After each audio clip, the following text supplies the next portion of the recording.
Hi అండి, అందరూ బాగున్నారనుకుంటున్నాను.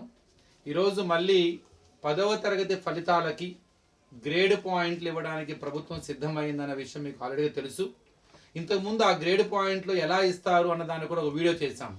కానీ ఇప్పుడు ఆ ఫార్ములాను కూడా మార్చి ఇప్పుడు ఇంకొక సరికొత్త ఫార్ములాను అయితే ఆమోదించిందని చెప్పేసి ఇవాళ మనకి పేపర్స్లో చాలా స్పష్టంగా ఒక ఇన్ఫర్మేషన్ అయితే వచ్చింది.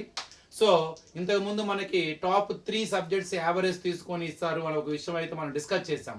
కానీ దానివల్ల ఎక్కువ మందికి 10/10 గ్రేడ్ పాయింట్లు వస్తాయి అన్న ఒక ఆలోచనతో ప్రభుత్వం దానికి ఆ కమిటీ, ఉన్నత కమిటీ ఏదైతే ఉందో ఇంకొక సరికొత్త ఫార్ములాని అయితే వాళ్ళు రూపొందించడం జరిగింది. అది ప్రభుత్వ ఆమోదానికి నీట్గా పంపించడం జరిగింది. త్వరలో మేబీ విత్ ఇన్ 2 డేస్లో ఆ యొక్క కొత్త ఫార్ములాని ఆమోదించి ఫలితాలను రిలీజ్ చేయబోతున్నారు. ఏంటి ఆ ఫలితం, ఆ కొత్త ఫార్ములా ఏంటి, జీపీఏ ఎలా ఇవ్వబోతున్నారు, ఈ సరికొత్త ఫార్ములా ఏంటో డిస్కస్ చేద్దాం. ఇప్పుడు మనకి ఇంతకు ముందు డిస్కస్ చేసాం. ఎఫ్ఏ ఎగ్జామ్స్ మనకి FA1 కానీ FA2 కానీ క్వశ్చన్ పేపర్ మనకి 20 మార్క్స్కే ఉండేది. ఇంతకుముందు ఇంటర్నల్ మార్క్స్ ఉన్నప్పుడు రిమైనింగ్ 10 మార్క్స్ ప్రాజెక్ట్ వర్క్ కానీ, తర్వాత క్లాస్ వర్క్స్ కానీ, నోట్బుక్స్ అన్నమాట, తర్వాత కమ్యూనికేషన్స్ అంటే participation of the students in the class, అంటే కమ్యూనికేషన్ క్లాస్లో నీ యొక్క రెస్పాన్స్ ఎలా ఉన్నది అన్నదాన్ని బట్టి 10 మార్క్స్. ఈ 3 10s ఇందులో ఉన్న 20 మొత్తం కలిపి 50 మార్క్స్. ఇది FA1గా రూపొందించడం జరిగిందనమాట.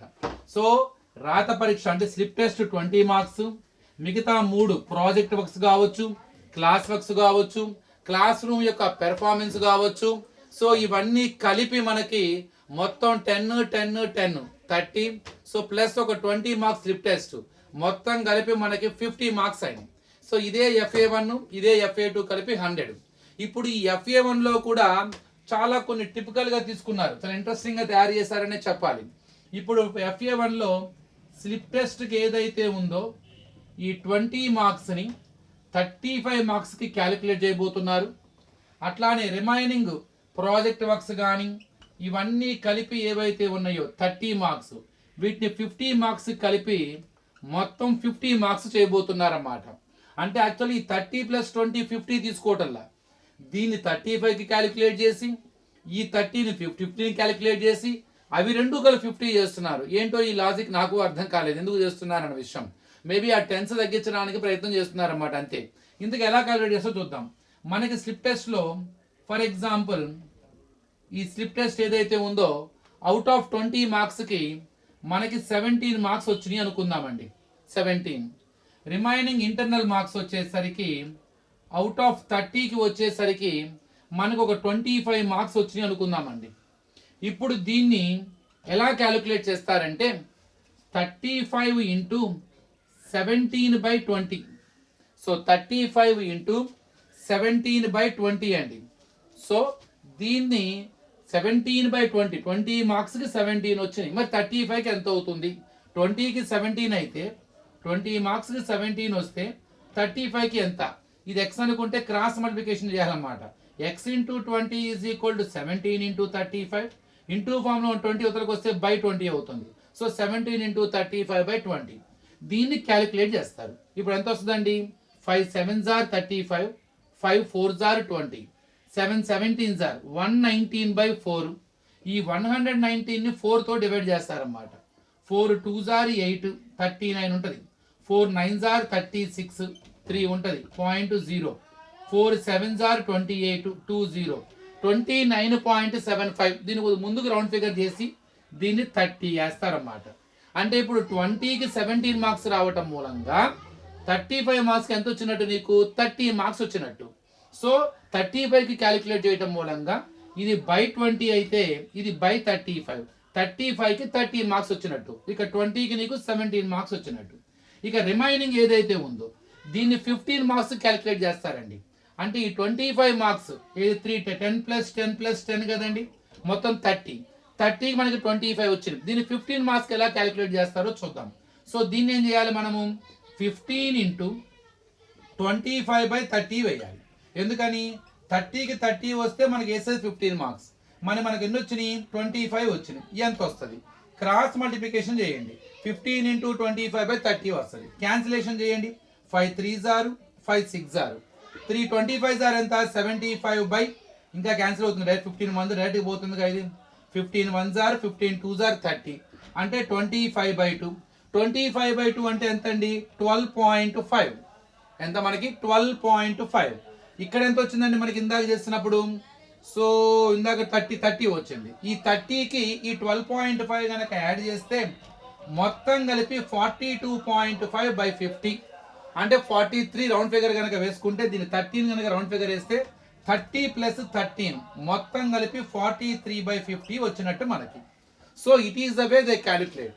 ఇదంతా గొడవ లేకుండా డైరెక్ట్గా కనుక తీసుకుంటే మనకి ఇన్ కేసు కనుక 17 అవుట్ ఆఫ్ 20, ఇక్కడ ఒక 25కి 17 కనుక యాడ్ చేస్తే ఎంత అవుతుందండి 42 వస్తుంది.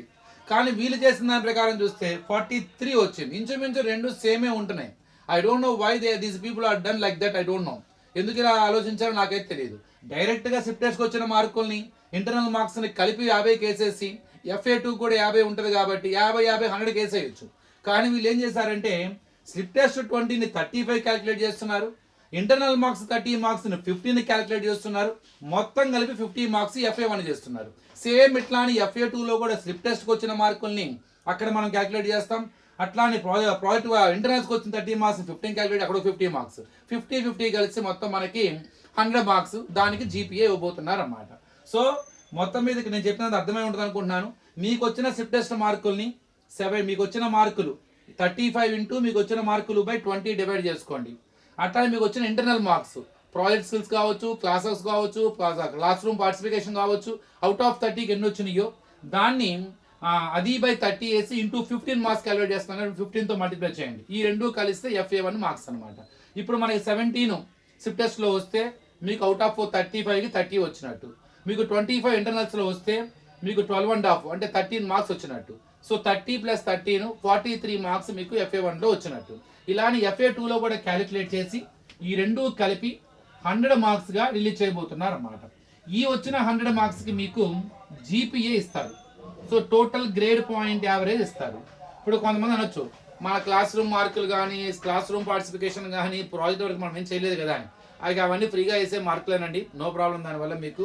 సో ఇంతకుముందు మీకు ఆల్రెడీగా ఇంతకుముందు మీ మీద ఒక ఐడియా ఉంటుంది కాబట్టి స్కూల్స్లో దాన్ని దృష్టిలో పెట్టుకొని వాళ్ళు మార్కులు వేస్తారు. అందరికీ ఫుల్ మార్క్స్ వేసే ఆలోచన అయితే ఉండదు అనుకుంటున్నాను. కానీ నో ఫెయిల్ అన్నమాట, అందరూ పాస్. ఈ గ్రేడ్ అనేది ఉండదు. ఇంకా ఇంతకుముందు మనకి ఈ గ్రేడ్ వస్తే ఫెయిల్ అనేవాళ్ళు, ఈ గ్రేడ్ ఉండదు. టోటల్ పాస్ ABCD అని ఇచ్చేసి మీకు మిగతాదంతా కూడా పాస్ కింద ఇచ్చేస్తారు. ఫర్ ఎగ్జాంపుల్ ఇక్కడ 91 నుంచి 100 కనుక వస్తే మీది A1 10 పాయింట్స్. తర్వాత 81 నుంచి 90 కనుక వస్తే ఇది వచ్చేసరికి A2 9 పాయింట్స్. తర్వాత 71 నుండి 80 కనుక వస్తే 71 నుంచి 80 కనుక వస్తే ఇది B1 8 పాయింట్స్. తర్వాత 61 నుంచి 70 కనుక వస్తే B2 7 పాయింట్స్. సో తర్వాత 51 నుంచి 60 కనుక వస్తే ఇది వచ్చేసరికి C1 6 పాయింట్స్. తర్వాత 41 నుంచి 50 కనుక వస్తే C2 ఇది వచ్చేసరికి 5 పాయింట్స్. ఇక 35 నుండి 40 కనుక వస్తే ఇక అది లాస్ట్ అండి D పాయింట్, దానికి 4 పాయింట్స్. ఇక ఈ అనే పాయింట్ యాక్చువల్ ఇంతకుముందు ఫెయిల్ అని ఉండేది, ఇప్పుడు ఓవరాల్గా పాస్, నో ఫెయిల్ అన్నమాట. Every student will pass marks. హిందీకి వచ్చేసరికి మీకు తెలిసిందే 90 to 100, 91 కాదు అది 90 నుంచి 100 దాకా స్టార్ట్ అవుతుంది.